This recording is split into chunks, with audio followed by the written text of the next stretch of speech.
Hi, y'all. Before we get started, we wanted to remind you guys that this upcoming Monday is our live event in New York City at City Winery at 8 p.m. for our Stars Halloween event. Come dressed as your favorite character because you know Tara and I will be. Oh, absolutely. We cannot wait to see you there. Tickets are on sale at citywinery.com. And don't forget, we posted this on social media, but you can use the code BESTIE50. Bring your bestie. Both of you can get 50% off tickets.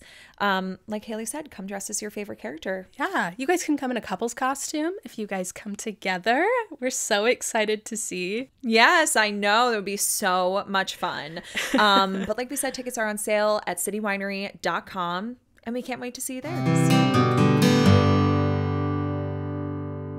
5, 6, 7, 8. Logan. Yay. Logan. Oh, yay, Logan. Swoon. She swoons. Oh. All right, here we go.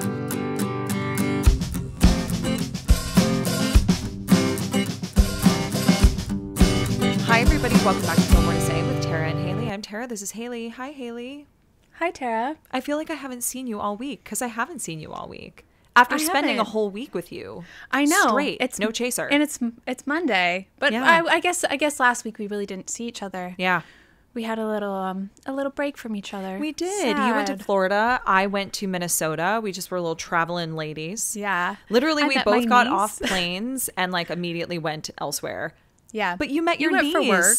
I met my niece summer. Oh, how was that? She's like the cutest, smallest, most perfect angel you've ever met in your whole life. And her older brother is too. What, like a little... I loved your posts about him. Oh my gosh. He's a little man, a little gentleman. He's a little gentleman, but can I tell you, he was having like a bit of a hard time, like at bedtime.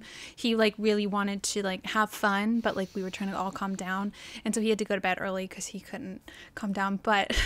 he was crying, and then he got to come back out and read the book because he calmed back down, and he calls my mom Kit, and he turns to her and he goes, "Kit, I sad." And my mom and I immediately like couldn't handle it because like they were talking about why they do like really good emotional development with him, like and identifying feelings, and the reason that he got to come back and read the book is because he was sad. But he turned to her like he had like the most beautiful news to deliver to her, and he goes, "Kit, I sad." And I was like, literally started crying. I was like, who made you sad? Yeah. Why are but you he sad? said it with such cheer. Such cheer, such conviction, such just openness. So he was sad, and he got to come back and read the book. But like, that's the sort of thing I'm like, I had no interest in kids before my sister had kids. And now I'm just like, these are perfect angels. And if anyone hurts them, like I'm coming after them immediately. You have to go through me. Yeah. He's such a sweet bean. I've never even met him, but just I love the pictures of the two of you. Yeah. So cute. What a cutie. I'm Aunt Hayri because you can't say L's. Oh. Yeah. L's are hard. He's so cute. And he gave you Elron. Speaking of L's. Oh my God. Yeah. His little elephant is like his most prized possession in the whole world. And when he gives it to you to hold, you're like, I am the chosen one. Yeah. I have been like a gift has been delivered unto me, and that gift is trust. Yeah. From a 2-year-old. In the form of Elron the elephant. Yeah. Wow. Elron the elephant. It was quite simply one of the best moments of my life. I love that for you. I really do. But you went for work. You were traveling for work. Not as exciting. I didn't get to see any kids. Nobody gave me their elephant. Or if you did, no one gave you their elephant. Yeah. It wasn't as exciting. I wasn't given a lot of trust necessarily. I was. Huh. So I work for a film festival, which I think I've talked about a few times on here. And so we had our festival. The thing is that usually the festival is at the end of September. And they moved it this year. So had we had it when we normally do, I don't think I would have been able to go to FanFest with you, which is so wild. Right. Yeah. We wouldn't have been able to take our road trip. I know. We had such a fun time. If you want to participate in the road trip, it's on Patreon. We vlogged the whole way. We really did. It's a little chaotic. Oh my God, it's chaotic, but it's fun. It's fun. But yeah, I went to Minnesota for work, and it was just so surreal to literally get off a plane, like a little puddle jumper, like what we were on. We were on a jet. Not a fancy one or anything, but like just, it was like 20 rows. Yeah, it was just like a smaller plane from Portland to New York. And then we bid farewell to each other. And then bid farewell to my bags. And to your bags. And they did not come from Maine to Atlanta with me. They stayed in Maine. So weird. Because we were at the airport like 3 hours early. Yeah. But they made it to me eventually. But like they needed to stay there a little longer. And I respect that. Yes. But then I got on a plane like 48 hours later. it was just like I was exhausted. But I'm glad to have gone. The city of Duluth, which is where they host the festival. I always love being there and seeing people who I don't get to see until that time of year. And it's right when the leaves change and everything. So it's really exciting. Was it cold there? It was chilly. It was definitely chilly. Yeah. And then I came home to New York being, you know, a little chilly. Yeah. So we had very different weeks. It was like 90 degrees. I was sweating. You went to Disney World. Yeah. Well, we went to we're around Disney. We didn't go to Disney World proper. Oh, did you go to Disney Springs? We went to Disney Springs, but my nephew likes Disney transportation, like the monorail and the Skyliner. So we don't actually go to Disney World. We just use the transportation because that's his favorite part. So we don't pay to go inside. We just use the transportation to go between the places and don't actually go in to do anything. Everything about that. Yeah. So I was sweating, but wearing my merch because it's short sleeve, so you can wear your fall gazebo. I thought that was so cute. And also I know you guys didn't go into Disney, but this is when Disney, from what I understand, kind of dresses up for Halloween. Yeah, there's spooky Halloween parties. Yeah. Spooky. I love it. I did wear my t-shirt in hopes of meeting a Gilmore Girls fan because I did have Gilmore Girls friendship bracelets on, and I was like, I'm gonna meet a Gilmore Girls fan. I didn't. I'm sorry. It's all right. It's okay. I was a little disappointed, but I was like, it's fine. You know, I was not in New England, but all right. Totally. I'm sure there are Disney Gilmore Girls crossovers. Oh, there have to be. Yeah. Absolutely. Yeah, 100%. So we were just little traveling ladies, and so I'm glad that I get to see you again. After seeing you for a week straight, and then just no contact at all. Physically. Yeah, because we're used to seeing each other so often. But what's really lovely is that we get to see each other in a couple of weeks because our live event is happening. I know. Speaking of traveling. I know. Coming back to New York. I'm really excited. It's going to be great. I'm so excited. You know what I'm actually truly excited for is that 1989 Taylor's version comes out on the 27th, the day before I come to New York. Oh. And so Welcome to New York will be Taylor's version arriving in New York City. Oh. It's going to be a full moment. If you come to New York City or you're in New York City for this, you can have that full moment too. Oh, that's so cool. That's so funny. But as we mentioned last week, the live event is of course very Halloween-y, very spooky. Oh, I'm so excited about this because we've done our fan fiction episodes, and admittedly they have been some of our most popular episodes when we do fan fiction. The Halloween fan fiction episode last year popped off, so people really love when we do fan fiction, and I love to hear that. So we thought, why not bring that to you and also involve you in it? Kind what of better way to Gilmore Girls Mad Libs almost, which I'm really excited about. So we're going to be doing, like we said last week, a murder mystery fan fiction episode, which we're very excited about. And we're also going to play some fun games, do a lot of audience participation. If you want to participate, if you attend and you don't want to participate, that's okay. Just come hang with us. We're excited. Come hang with us. Come get a friendship bracelet. Yeah. So I made too many. Wear a costume if you want, but you don't have to. You don't have to. Yeah. I'm really excited because my brother and his wife are dressing up and their costume is amazing. They're coming as Luke and Jess. Oh my God. She's Jess. I already gave her an outfit for it. Is Chase going to push her in the lake? Oh my gosh, yeah. We should make a lake just for them to push her into. Perfect. Yeah. My mom's coming as Suki. Oh, I love that. I'm really excited. That's great. My costume is actually an outfit, but it's on the way. I'm excited about your costume. I feel like we should have people guess what we're going to come dressed as. Ooh, great idea. Great idea. Right. I have to figure out what I'm getting dressed up as. Now, at this point, I'm hoping that this changes by the time this episode airs and by the time that our live event happens. Brett and I are still in the middle of season 3 of Gilmore Girls. We kind of stopped our rewatch before he left for Chicago earlier this year, and then we kind of picked back up again a little bit. But I told him today when we were getting coffee this morning, I was like, you are going to have to plow through some Gilmore Girls because I don't want to spoil this for you depending on what we do for the event. But obviously he's going to be there. Yeah. So if he wants to catch up, it's on him. So that's the thing. He was like, could I watch 3.5 seasons of Gilmore Girls, possibly even A Year in the Life, in 3 weeks? And I was just like, yeah, I think you could. I've done it in less time. Challenge accepted. Please. Yeah. You are with professionals. Yeah. I don't know who you think you are, but you have come to the right place. Yeah, exactly. Let's speed through this. We just are watching so much other television right now, and he's not as much of a TV watcher as I am. He's more of a YouTube watcher, which is basically the same thing, but it's different. I get it. It's different. So we're going to see how much damage we can do because I want him to at least meet Logan. Last night we were watching TV and American Horror Story kept, coming up. And I want to watch that so bad, but I cannot. I just cannot. I'm too afraid. I know. I have also hesitated on watching it because of that. But it looks so scary. Every time I see him on the screen, I'm like, that's Logan Huntzberger. And he's like, I know. And I'm like, you don't even know yet. You don't even know this era yet because he's still in the Jess and Rory era. So like, I don't want to give anything away for him. But at the same time, I'm also like, obviously he's going to come. Yeah. So we got to figure it out. We got some things to move through. Yeah, you've got some time. Yeah. But anyway, speaking of Logan Huntzberger. Are we? Are we speaking of Logan? We are. Is that what we're doing? Going to. Yeah, finally. Are we?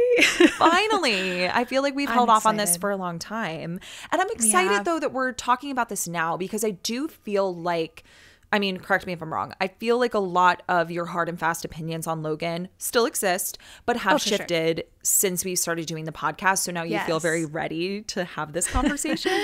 Yeah. I had done a lot of conversations with my therapist, with you, with myself in my car podcast where I do me, featuring me, guest starring me, to really work my way through this, I'm only joking a little bit about the therapist part. But I feel like I've become a little bit two people about Logan in regard to this podcast that it didn't exist when I was talking about him on TikTok, because I think it's from TikTok that I got like, whoa, I don't want to talk about this character because I love him so much. And like, I would never go as far as to say he's my favorite character because like, I don't think I could do that, but he is my comfort character of like all TV shows ever. Like, it's Logan Huntzberger. Yeah, totally. But this show has, like, I think for you too, allowed me to compartmentalize my, like, emotional connection to, like, episodes, storylines, people, characters, things that are going on. And, like, the other side being able to dissect it and, like, figure out the flaws and, like, what doesn't work for the writing or what is so great. And, like, but my emotional heart wished it didn't happen. Yeah, of course. So I think we've gotten really good at that. Yeah. But when it comes to Logan, it's just really hard because of like how deeply connected he and I are. Yeah, I understand. Well, it's interesting because you started watching the show with season 5, right? With the arrival of Logan on the scene. And I don't know if this is a question that you can answer, but I really wonder how different your perspective on it would be if you watched the show as it was intended to be watched. Like, would you love Logan as much as you do? Because I personally think that a lot of your tetherment to Logan is also affiliated with the show itself because you fell in love with the show when you fell in love with Logan. You know what I mean? Yeah, that's so true because like in the weirdest way possible, it's because my friends were watching it. And so it was on the WB. So I started watching with season 5. I don't know how I knew what was going on, but I met Logan and I was like, this is the guy. Here's the one. Yes. But then I started watching on ABC Family. And so it was like I was getting this like, I also didn't start that at the beginning. And it wasn't until like 2007 or whatever when the season 7 box set came out, like 2008, where I actually watched it all in order. Wow. So it was like years before I knew. And it's like sometimes I was like, oh, I guess that does make sense. Oh, that aligns. Huh. But I did meet Logan before I met any of the other boyfriends. Yeah. And maybe that is why, or maybe I was just always predisposed to being a Logan girly. Maybe. But yeah, I was thinking about that earlier today. I was like, I wonder if a lot of Haley's love for this show is so tethered to the character of Logan because you met Gilmore Girls and Logan at the same time. I mean, I could argue the same thing for myself. I fell in love with the show as I was also simultaneously falling in love with this idea of Jess and Rory and with Jess Mariano himself. So it's like, and I was young. You were young. Like, we actually probably started watching it around the same time. I just started with the earlier seasons because they were reruns on ABC Family. And then like eventually, I don't think I really watched the later seasons until they reran on ABC Family. So that was long you never after. watched it on the WB? No. Oh, wow. I was not a WB girl. I was an ABC Family girl. So you weren't there for like the live like telling of Logan getting rejected by Rory? Like, no, you didn't live through that? I don't remember when I watched the series, like actually sat down and watched it in its entirety. So I don't remember what I thought about Logan when I first met him. I just knew he wasn't Jess. And that to me like made my heart sad. That is a fact. Yeah. And so I don't really remember what my hard and fast opinion of Logan was when I first met him because I can't remember meeting him. I don't remember when I sat down and actually like watched him. It was so long ago. But I will say that I don't think that my opinion of him shifted until you and I met and not even did the podcast, but like until I started watching you on TikTok and I saw that you were Team Logan and I was like, oh, interesting. Because you're like, why? Well, because I felt like the age-old question was Dean or Jess. Like I felt like that was a lot of what the arguments were over, at least like publicly on TikTok. And then you kind of walked in the door and you were like, I love Logan. Die hard. I love Logan. And I was like Rory. I like Logan. Yeah. And I was like, whoa, okay. Whoa. And I was like, wow, that's such a hot take, because I feel like people often compare him to the other boyfriends in a way that's like he's just the blonde dick at Yale. And of course, after A Year in the Life, you know, it was the comparison of like, what's that? He's A Year in the Life. Never heard of it. Don't know that. We're just gonna remove that from the... I don't actually know that one. Well, we're going to talk about it today. But when A Year in the Life happened, of course, then it started to become more and more obvious that Logan was a representation of Christopher in Lorelai's life, being kind of juxtaposed against that character in the way that he relates to Rory. And Amy herself said that. Yeah, I have the quote right here. Would you like me to read it to you? Please read it to me. Because I pulled out some quotes about Logan. Which I love to do, Logan research. Amy said, "We wanted Rory to date her father. Every girl has a father issue. LOL, Amy. Daddy issues." And Logan was Christopher. Logan was charming, smart, and not quite the dependable soul that you need. Or, at that time, was not the great dependable soul.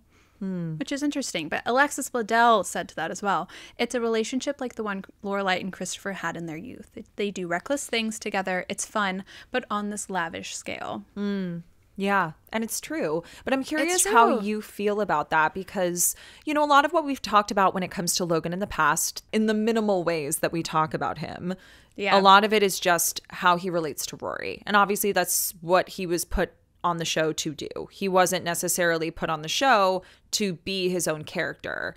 And so the ways that we talk about him are how he relates to the story, the kind of like full circle moment and parallels that exist within it, and what his relationship with Rory is like, and how he measures up against a lot of the other suitors that she had in her life. Yeah. But we don't really talk about Logan as a character. So I'm excited to get into that with you, because I feel like you know the ins and outs of him better than probably anybody I know. Oh my gosh. But before we dive into that, I really want to hear your perspective on the ways in which he is measured up against Christopher, because I think they have a lot of similarities.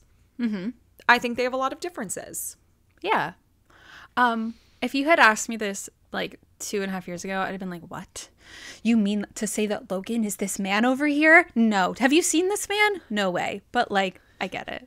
I do. I understand. Where was that shift for you?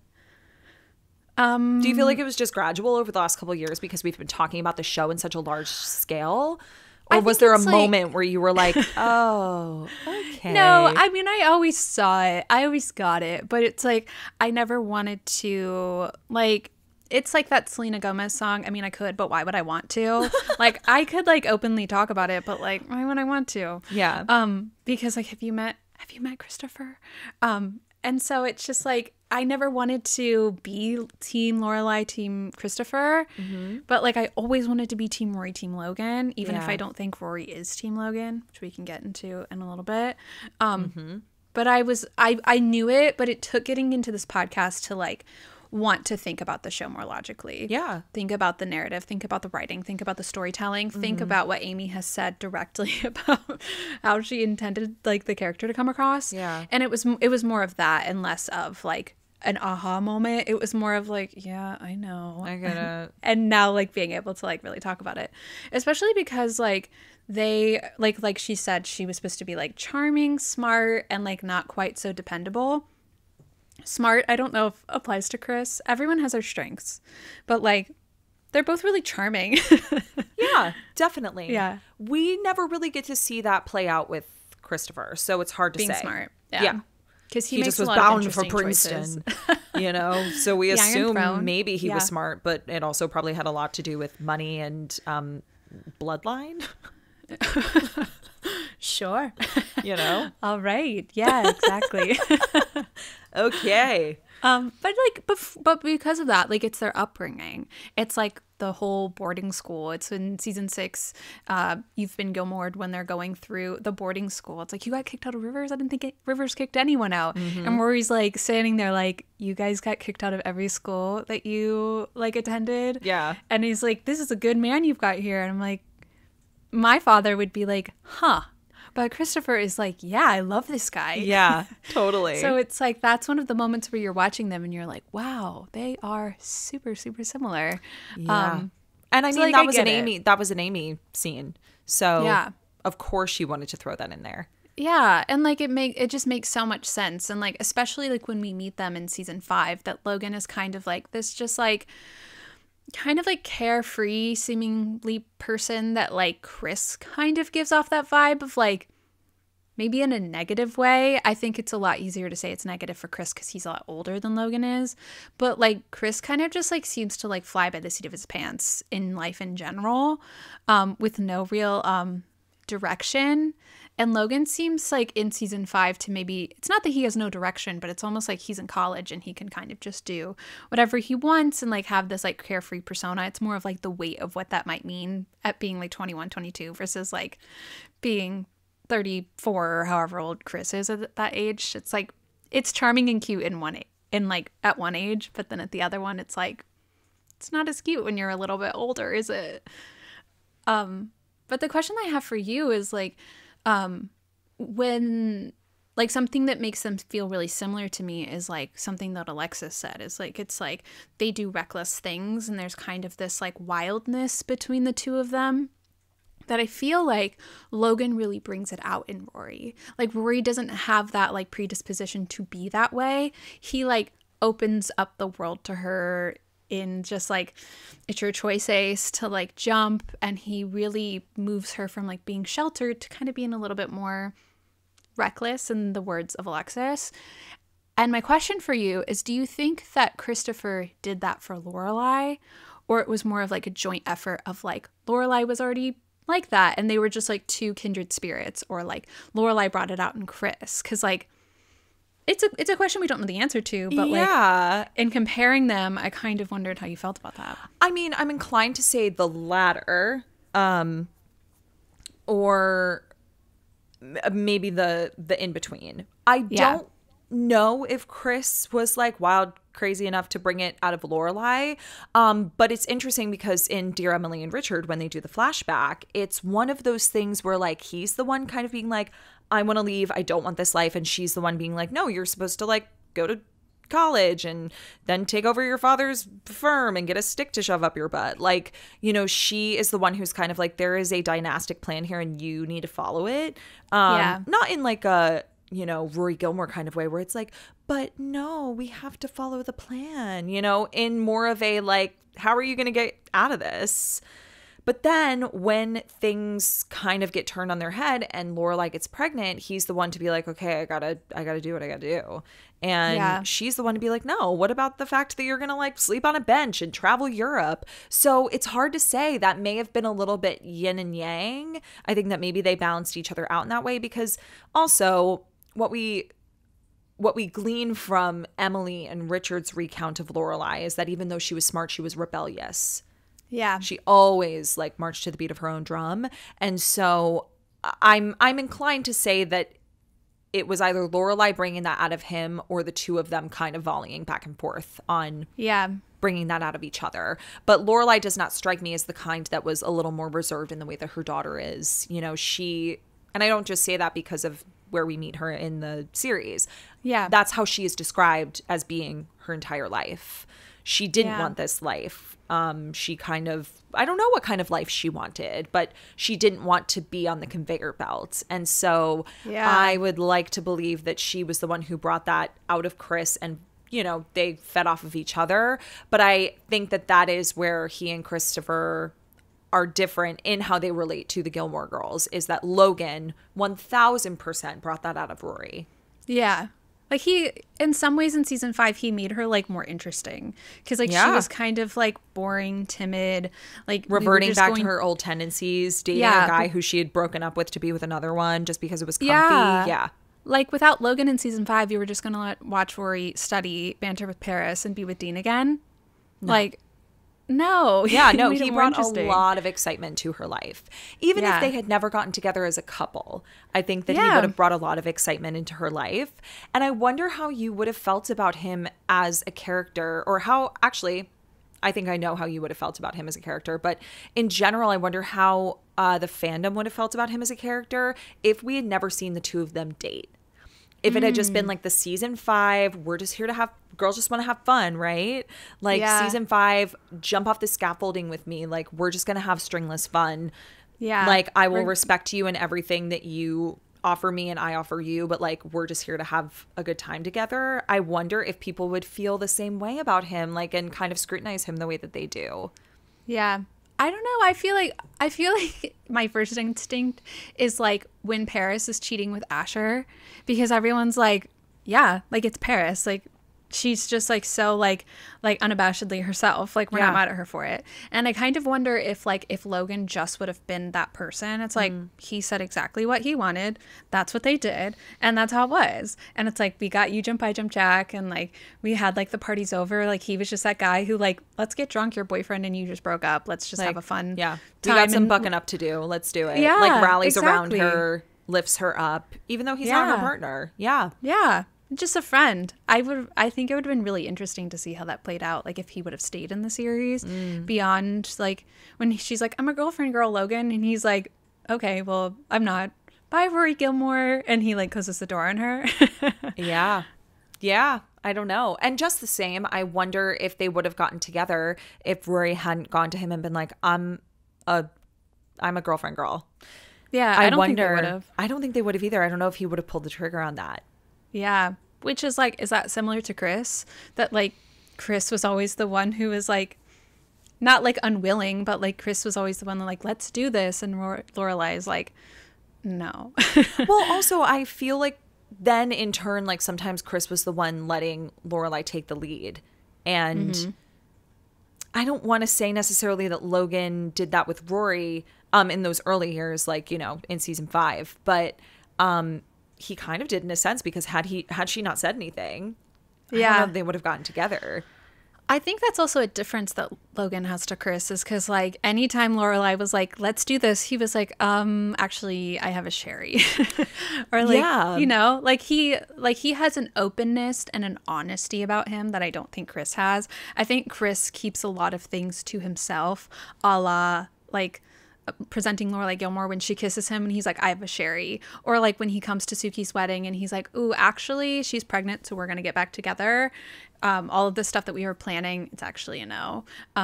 Like, I'm actually gonna ruin your relationship because your mom told me that I should be with you. Yeah. And it just feels like he loves a little scheme, Chris. And I don't know that Logan is like at all scheming with her. It's like he's very clear up front. Like with you would be something right away. I don't want that. And then when she's like, I want to end this. And he's like, cool, let's do it. And I think he shows up for her in a way that Chris can't.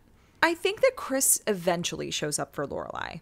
And we're not here to talk about Chris, but like, I think that he eventually shows up for Lorelai. Like once he's made the decision of like, I want you and only you, at like in the latter half of the series. In like season 7, which of course is like lore. But I think that once that happens, he's like, it's always been you.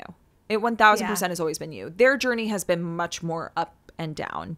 But again, we're meeting them at a time where like technically we'd be meeting Rory and Logan in the revival if we're like comparing ages and kind of like, you know, where they're at in their lives. So it's hard to say maybe what Chris was doing prior to when we meet them in season 1, if like he was that kind of person who showed up the way that Logan did until he finally was like, okay, she does not want to be with me. I have to go do my own thing. But if we're just sticking to what we know and what we've seen, I think that once Chris and Lorelai like are settled on each other, he's the one that like wants to be there and she's the one that's still hung up on somebody else. Yeah. And so in that regard, I do think that like Logan and Chris have some similarities there because like they will always be pining for the Gilmore girl at the end of the day. at the end of the day, every man on the show will always be pining for the Gilmore Girl. Yeah. Yeah, absolutely. But I also think, like, even if we want to take it back to season 2, Chris goes back and is with Sherry because Sherry's pregnant, not because he wants to be with Sherry, because he wants a do-over on what he didn't feel like he did right the first time. And I don't think that that's the case with Logan necessarily, but it's more about Chris doing what's right. Logan is marrying Odette because, like, that is the plan. That's the right thing to do. And he wants to be with Rory, but that's just, for different circumstances, not a possibility. It's not a possibility mostly because of Rory.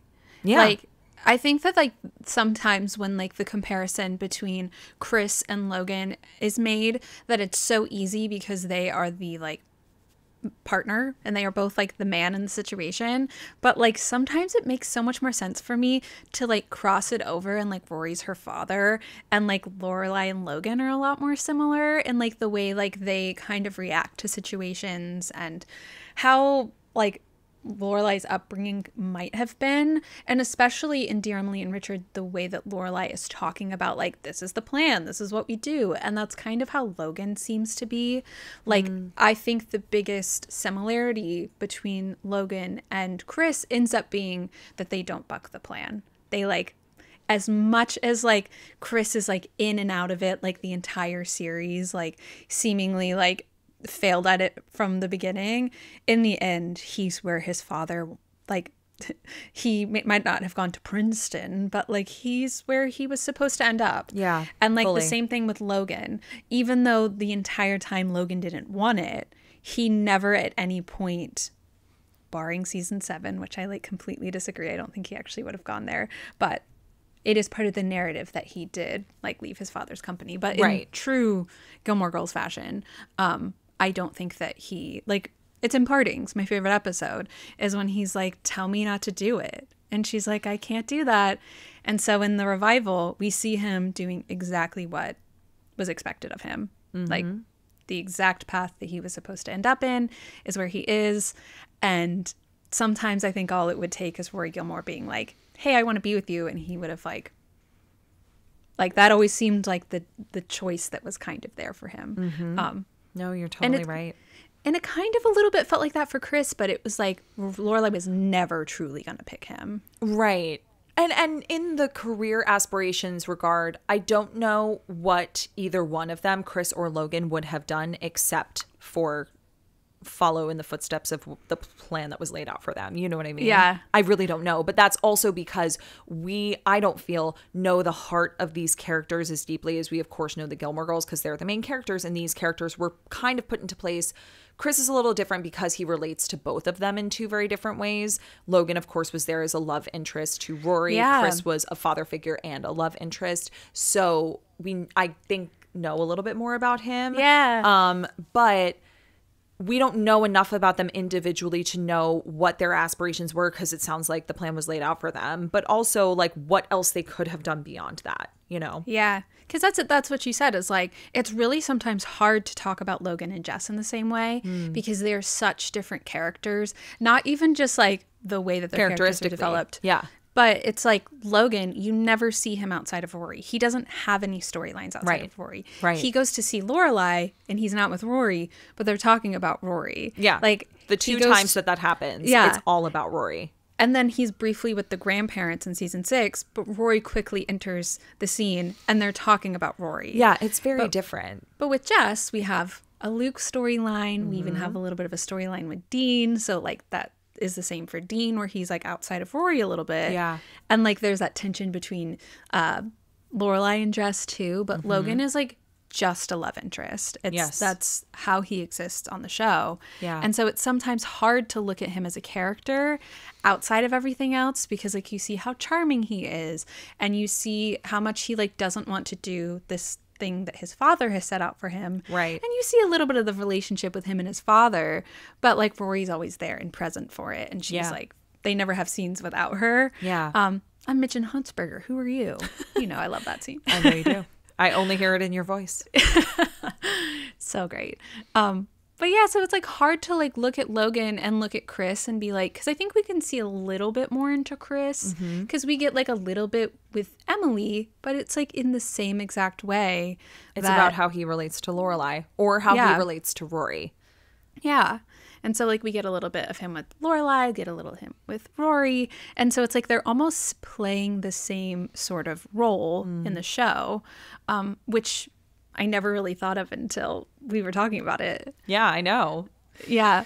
Like I wanted it to be like not the case that they were like as similar as they were. Yeah. But I also like don't want to boil Logan down to like being Chris. Just being like, Chris. Yeah. Because they're so different and they offer such different things to the Gilmore Girls. They really do. And it's just, I like Logan. I like Logan. Yeah, so I'm curious then what your thoughts are on who Logan is as a character and why you love him so much. Is it about his relationship to Rory or is it the character? Because for me, when it comes to Jess, it's all of it. Yeah. And the thing is that like there's so much more for Team Jess to go off of because you're rooting for him as a character and his growth, and he arguably has one of the best character arcs in the series. So like you're rooting for him when it comes to his relationship with Luke. And so like of course it's about Rory because that's how like that's what we fell in love with. But like when we see him in A Year in the Life, we're just so proud of the way like of how far he's come. Yeah, which like I wanted more, not to make this about Jess, not to make my Logan episode about Jess. Yeah. But I wanted more from Jess in the revival. And like what we got from Logan, I wanted more of Jess. Yeah. Like ultimately. And like I think that's what's like so disappointing is like having a character like Jess who's so like dynamic and interesting and like just a different type of character and like plot device almost in Rory's life than Logan is. It's sometimes disappointing to see how like full of a person Jess is, and then to get to the revival and be like, okay, so this one character who you didn't develop fully, you've kind of like ruined him for me. Thank you so much. Like literally watching the revival just with this like sinking feeling, like the last time I saw this man, he was being rejected and now this is happening and I'm just sitting here stunned as I watch on my iPad mini in 2016 laying sideways in my bed. I was going to ask you that question next, but you're welcome. I get it. And then to have Jess, who was like such an interesting character, just kind of be like genuinely a plot device so that the other characters are not talking to themselves is kind of what he felt like, which is disappointing. Right. All around. But in terms of like what you said about how I liked Logan, whether it was with Rory or on his own, it was definitely him on his own that I, as a young girl, fell in love with him like at the age of 13. That I was like, here is this charming Ivy League smart witty guy who can like keep up with Rory, kind of like not puts her in her place, but like he's the first guy, and like this came much later, this was not like my first watch, he's the first guy who's not like falling at her feet, who's not like I was watching you. Yeah, no, you're totally right. And then Jess is like, he meets her and he's like, oh, I'm done. He was like, I knew it from the first moment I saw you. Yeah. And when he says that at the end of season 4. But Logan's kind of like, okay, like you're funny and pretty and okay, put my number. Yeah. Okay, put my number. Yeah. That's totally. like, it's just like he kind of was uninterested in her. And maybe I like that. Maybe I like that in a guy. Tosses hair. Yeah. I know, but I think that like we've discussed on this podcast so often how Rory just like captivates men and then they're just like infatuated with her. And with Logan, that ends up becoming the case later on, of course. Like he can't quit a Gilmore Girl, but you can't quit a Gilmore Girl. It genuinely isn't that when they first meet. He likes her and he has fun with her and he loves teasing her, and it's like it's a game to him. Yeah. Because he's so wrapped up in himself and he's just like a floater when it comes to, romantic relationships. He doesn't get attached. But that was kind of cool to see her get attached to somebody else in a way that like she's never experienced that before because she's so used to people meeting her and immediately being enamored by her. Yeah. And I almost like, I can't tell if that's something I like better. I mean, it is like in thinking of like romance novels, like watching this like trope play out of like Jess of like immediately falling in love with you and then, you know, staying in love with you versus like this guy who like he never dates, he has never really been in love before, and then he meets you and he's trying to stay uninterested, but the moment that you put in front of him it's like, I'm gonna leave, he's like, absolutely not. And he like changes his whole like lifestyle and like thought process, and like you become the center of his world in a lot of ways. And so it's like, I don't know which one I kind of like both. Rory Gilmore got both. Why can't we all? Yeah, for sure. We all deserve that. But I'm wondering, do you feel like he actually changed for her? Or do you feel like that person was always in there? He just wasn't ready to become that person until he met her? I think that's kind of like the same thing for all of us. Is like, if you have the capacity to be that person is there, kind of thing. Yeah. Of like, I think that he just wanted someone, and this is me, like, you know, I write like fan fiction in my mind of like the tragic character that is Logan Huntzberger, who has never had like real true affection in his life. Yeah. And so he meets someone like Rory, and he sees this girl who like, you know, she has endless possibilities in her life, and like she starts showing like a true affection towards him, and like who wouldn't be drawn towards that? Like who wouldn't be drawn towards someone who just like can have like your family like yelling at you and her, and then like after that it not like affect too much between you because she still has an affection for you that is completely outside of your family, which is absolutely different than every other girl that you've met who like really only likes you because of your family. Yeah, that's so true. And so like when he comes up to her in But I'm a Gilmore and he like leaves, but then he comes back, it's one of my favorite moments, and it's so subtle, but it feels like the first choice that Logan's making because it's like, he's made all of these choices to like completely rebel against his family. But here's the first choice that he's going to make that's not reckless or rebellious in like a grand sense of like sinking yachts. Here is like a rebellious choice that he's making of like his family doesn't like this girl, but he likes this girl. And it's like almost like a rebellious sort of like, this is something that makes me feel good in a new way. And so rather than leaving and like letting that fall apart, I'm going to come back and I'm going to take her to dinner. Go get your coat. And I'm going to choose her. Yeah. Because she's kind of choosing me too. Yeah. And I just love that scene so much. No, you're right. You're right. I didn't really. And he also looks so cute. He's wearing like black on black in it. Yeah. I love it. I mean, he always looks cute. He's such a little cutie. Yeah.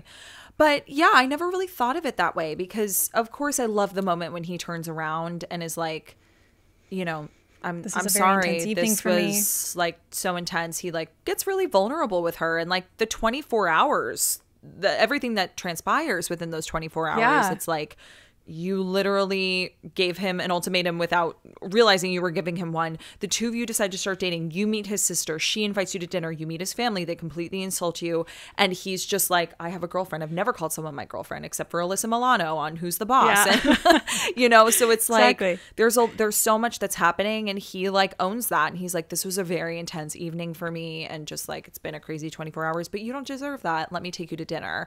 But the focus, of course, I think that was thrown into the narrative in that episode is that she calls Lorelai Rory, and she's like, you know, it was a horrible night.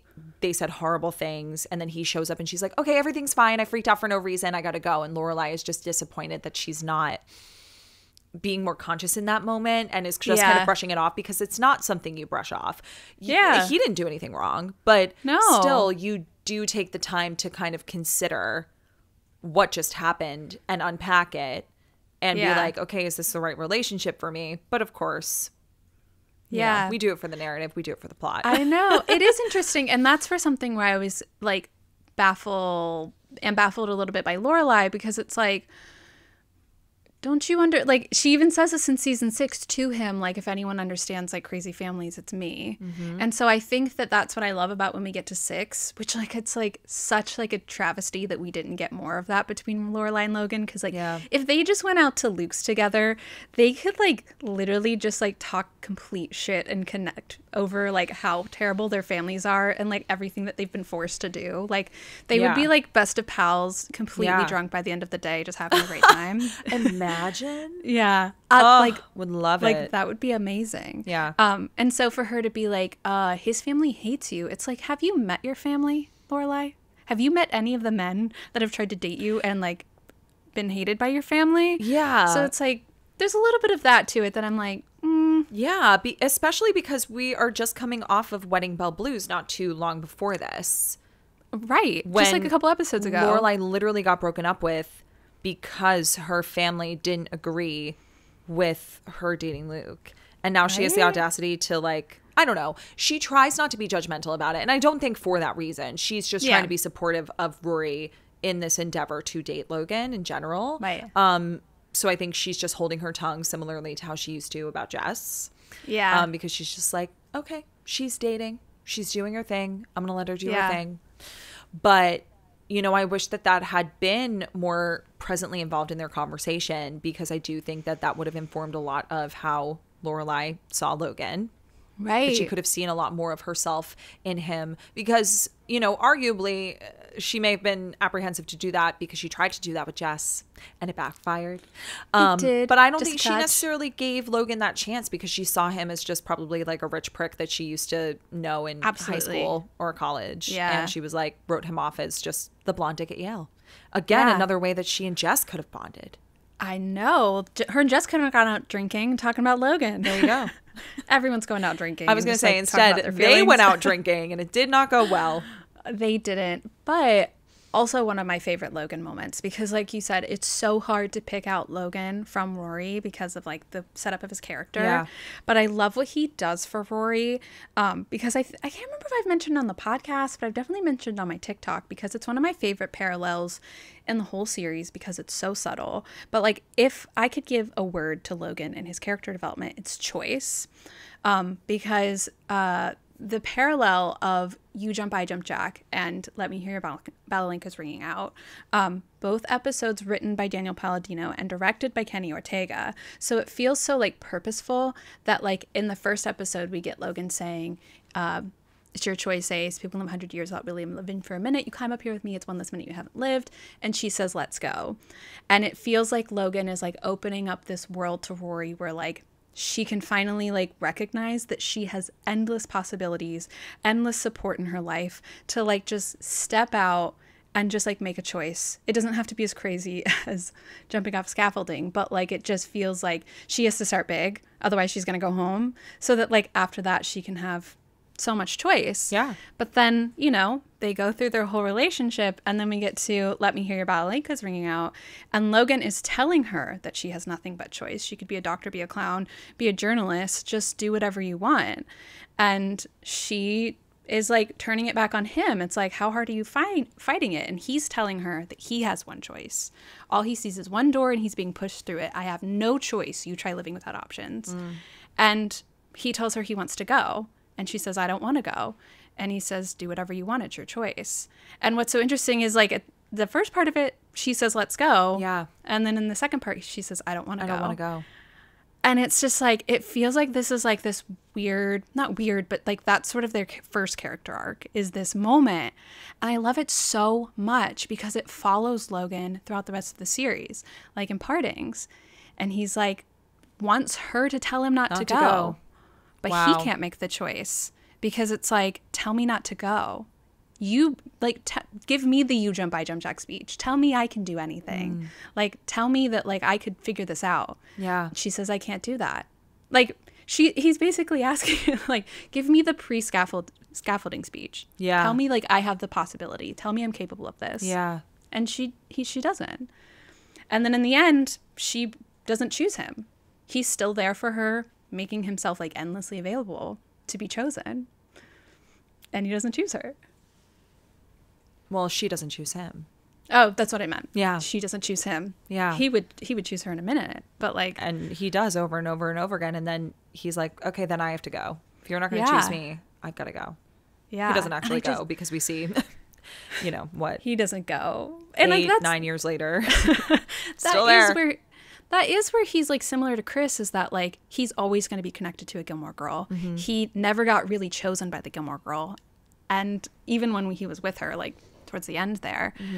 But I think that the thing that I don't like when people are like, oh, he's Christopher, I'm like, but he's such an interesting character. Yeah. Like the whole like arc of everything that happens between the two of them. I'm like, but that's not Christopher. That's interesting. Like, yeah, well, the nuance is so different, right? Yeah. Like it's so much more nuanced, but that's because we're getting a glimpse into like the early years of who they are. And like I said before, Chris and Lorelai were already established, had gone through probably a lot of these phases in their lives already. And, and on top of it all, they have a kid together. So like, you know, they have a baby. They literally have a child. So it's one of those things where like, yeah, you can compare them up to a certain extent. And obviously the intention of Logan's character was to build off of this full circle parallel between Rory and her mother and the men that they gravitate towards, right? Yeah. But at the end of the day, they are very different. They serve very similar purposes.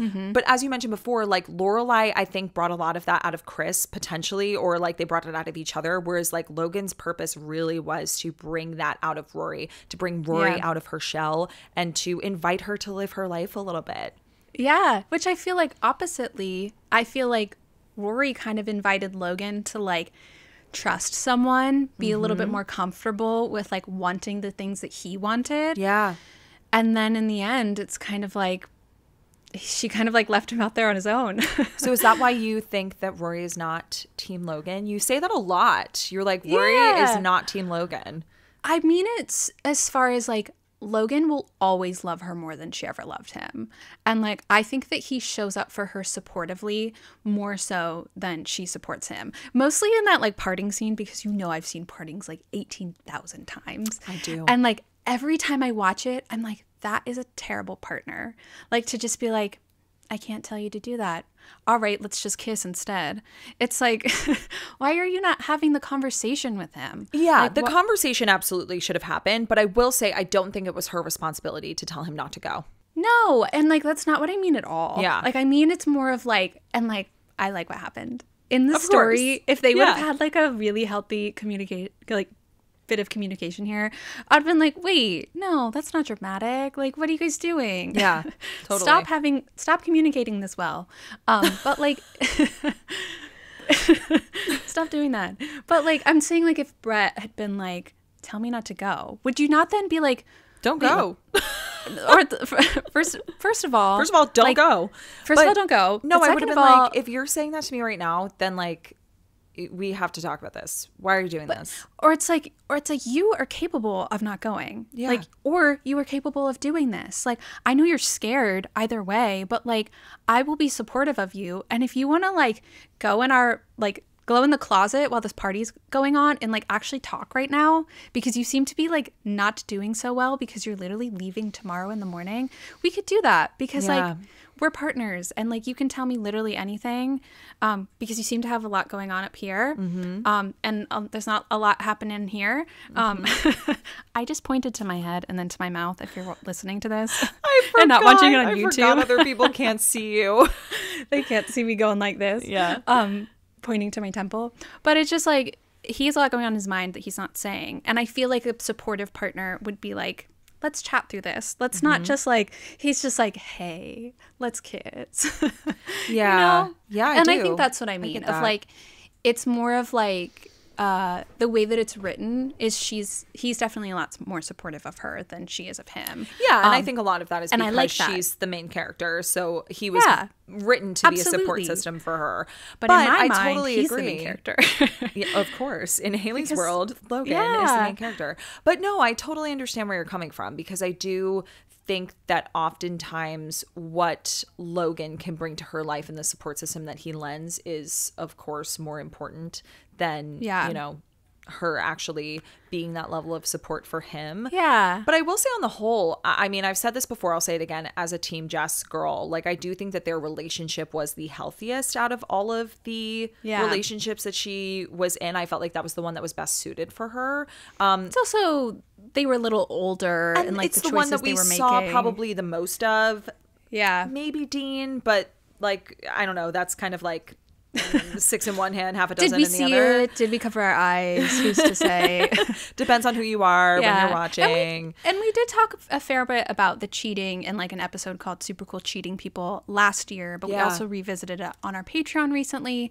So you can hear all of our thoughts like on that side of it. Because I also get why people don't like Logan. Like, I do too. If you listen to a recent Gilmore to Read, we had Aman Hariri Kia on, and she went to a private school and has like met like 100 Logans. Sure. And so she was really turned off by him because he was like super arrogant from a wealthy family, like got everything he wanted. And it's just like immediately, if you don't like this man, you're not going to like anything about him. Yeah, so I get fine. it. Totally. But you know what's funny? I was just in Minnesota, as you know, and I was talking to one of my friends who lives there, and we were chatting because like, you know, in the last year since I've seen her, obviously last year I had the podcast, but this year she's like, wow, tell me more about this. I've seen how it's grown, etc. And I was like, yeah. She said, I actually listened to your first episode and watched the show because of your show. I'd never seen it before. Oh, and I was like, fun. So because of that, like, you know, over this last year, she's watched the show. She's about to do it again. And she's in the era of Dean and Rory part 3. So she's about to meet Logan, and she was like, ugh, and that blonde guy. And I was like, hold on.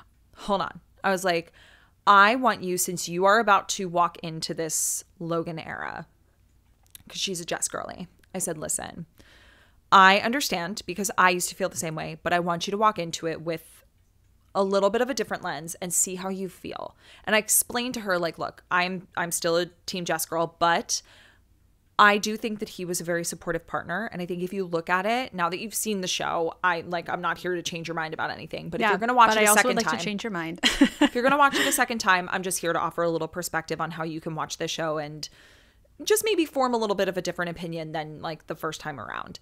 Yeah. He is a very supportive partner. He is the kind of person who would drop anything for her. He definitely makes some mistakes. I'm not excusing, you know, the way that he behaved. For sure. And like, let me hear your Badalenka's ringing out, or he was so mean about Jess's book. Just, it's so hard to write a book. Yeah. You would know. You just did it. And if someone was that mean to you, you would also be like, who should I send it to? The blonde dick at Yale? Yeah, I would. I would be like, you want to read it? Do you want to read? But it's one of those things where like he has an arrogance problem. He has an ego problem sometimes. But like on the whole, I do think that he was a good, solid partner to her. And she was like, okay, I'm going to rewatch. So I'm very curious to hear what she thinks. Ooh, because I'm not here to like make her a Team Logan girly. Like I myself, again, am still Team Jess all the way. But I do appreciate Logan's character in a very different way than I used to because of the way that we talk about him and because of looking at the show with a more discerning eye and being like, yeah, they actually were a really good fit for each other. And I know a lot of people like to say, especially now once the revival came out, that they're like, well, Rory and Logan deserve each other. And I'm like, yeah. My favorite team is like Logan for Rory and Jess for me. Like, I love when people say that so much. But like, even though I like see it in the revival, because like I also like don't want to see it because like it's just so disappointing to like have such an affection for Logan, because like I don't think I've ever like truly conveyed how much I love Logan and like or how much I loved Logan. Because it's just like I used to read like so much Logan fan fiction. Yeah. And like I like it really just stayed there where I would like I had like a spreadsheet that I like was handwritten of like which Logan episodes there were, but like which ones had like the most Logan content versus low Logan content versus no Logan content. And I would like pause it on my screen because I didn't like posters of Logan weren't readily available, so I would like use it as a poster. Like I loved this man. You loved him. Like wow. And like 13, that is 14, so 15. 2004. I know. And like being that young, it's like it was like so just like him, and like having this girl who like she super loved to read and her best friend was her mom and she didn't have a lot of friends, and I'm like, there is someone like Logan out there for every Haley in the world, right? Of course, absolutely. And so I think that was like the book boyfriend vibes of like this is the guy. This is the kind of guy I can have. This is the guy. And so I like fell so deeply in love with him. Yeah. And so like even like logically, if I can see like the way the things didn't go so well in the rival, I think that that's like the fictional aspect of it, of like I can still be so perfectly and completely connected. Like I feel like 13-year-old me has been on this episode, if you guys didn't notice.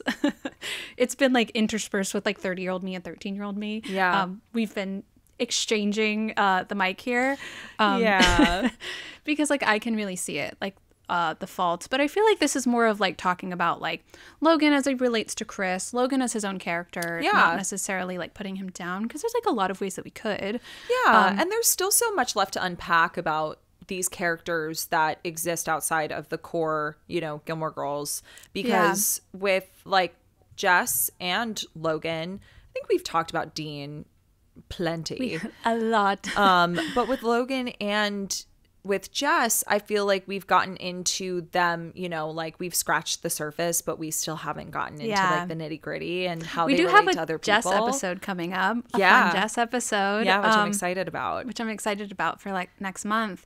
But yeah, like there's so much more to talk about Logan, and I feel like we could really go on forever, but I really want to end this with a Matt Zuckery quote. Okay. About his thoughts of Logan. Yes. Oh my God, please. And so it was in this like same article about Amy talking about Chris and Logan being the same, and Alexis kind of thinking that as well.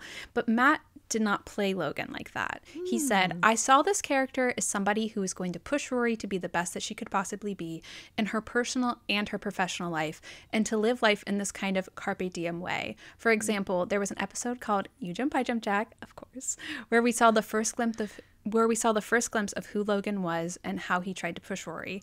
That's always the way I came at it. And I love that. Interesting. Like, I love that it was more of like about how he was going to push Rory like beyond where she was, because that's what You Jump, I Jump, Jack is about.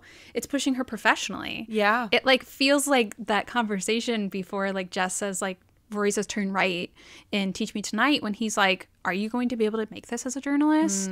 And it kind of feels like Logan's kind of doing that same thing of like pushing her and being like, are you going to be able to be a foreign correspondent? Right. Like you need to like get out there. Yeah. And I feel like he did that for her personally as well.